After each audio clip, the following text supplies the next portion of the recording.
The title of the track and the artist SBT is talking to us live down the magic of the miracle pipelines from Manchester. Is it just me, or is the music on this album much more kind of sunshiny than we're used to getting from you? I think that's a fair assessment. Yeah. I think it's. I definitely think it's more broad. Yeah, for sure. It's a little more existential and less specifically sad. I know. Well, there's songs like Happiness and Swings and 13th Street Number 1 and The Living Room. I mean, yes. That's what we need in these gloomy times, surely. Oh, thank you. So, Get Well Soon was 12 years ago. Oh, yes. So, I mean, the obvious thing is, did you plan to take some time to just do some living in between the two rather than let the tail wag the dog? Or was it accidental that it took that long? Actually, I was in prison on a non-violent offense. No. Yeah, I mean, I think, well, I could get very personal. Women, we have to think about like having children and things like that, and how we're going to do that and manage that, and especially I think if you're an artist and you're a female, it's kind of you can get to a certain point where you kind of have to make some serious decisions. Sure. There were all kinds of things. I just I think that I wanted to understand myself in a different context. When you live the life of an artist, you have a certain rhythm to your life, and I didn't necessarily hate it, that rhythm, but it was challenging and difficult, and I think I just wanted to see what other experiences I could have. Totally. What else you could be, who else you could be, what else you could do. Yeah. Pretty much. That's entirely reasonable.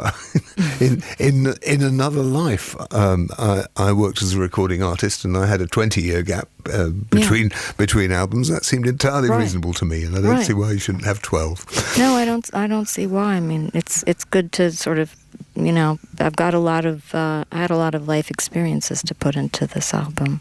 Yeah. Now, how fast do you write these days? I mean, do you find it easy, or do you labor over it? I don't labor over it. I don't really have writer's block per se, but I have this weird thing in me where I won't permit myself to go and write. There's something in me that it's very strange. I've discussed it in therapy, but it's like this thing. There's lots of things I think in life that we do that bring us a certain amount of joy, and yet for some reason we can't bring ourselves to do those things on a regular basis. No, it's that old parent, adult, child thing, isn't it? Your inner parent is not allowing your inner child to have that much fun. Right, exactly. And I think just because I felt split sort of between two worlds for a while. But writing has always been... once I allow myself to do it, it seems to come pretty easily. And I did this record fairly quickly. And it's a double album, too. Yeah. 15, 16 Well, that's songs. what happens when you stuff things down year after year. It all comes pouring out. Fantastic. Yeah. Now, I understand that you were going to call the album The Middle Ages. Yes. That's such a fantastic title. Right? I should have done that. I know. You know what? I'm having, regret. It's got so many shades of different meaning. It does. I really should have, because I really do. I do feel like... the Middle Ages in one's life are sort of unexplored artistically. We always really look to young people and young artists. But, this is a very rich period of life. And in many ways, it's very akin to adolescence. I mean, there's a lot of new things that happen to you physically and mentally and hormonally. And it's interesting. It's an interesting time. Now, these are quite exciting times, I imagine, too, having spent all that time preparing the record and getting ready for it, and now you're finally going out and playing it live. You've got this huge tour just in the UK, let alone what else you're doing. Yeah. So, and, you know, the record itself hits the shops on Friday this week. Yes. So, you're looking forward? Oh, yeah, I am. It's been a long journey. So, yes, I am. I'm very excited about it coming out. Can you just briefly tell us why it's called Joan of All?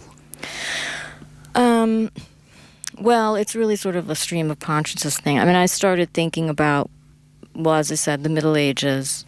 I started thinking about, I had this image of myself partly clad in armor, sort of like, maybe I couldn't figure out if I'd lost armor or if I had gained armor at this point in my life. And so I wanted to do something that reflected the Middle Ages in that way.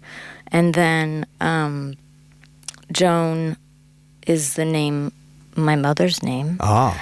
And she is a very, very strong woman who was a single mother.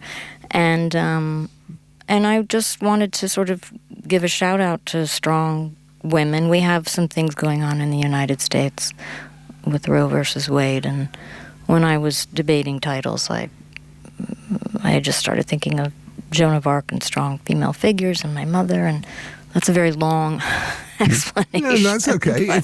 It's a stand up and be counted title. Yeah. Totally. So we can't play all 15 tracks off the album. What are you going to give us as a final sample from that? We're going to do 13th Street Number 1.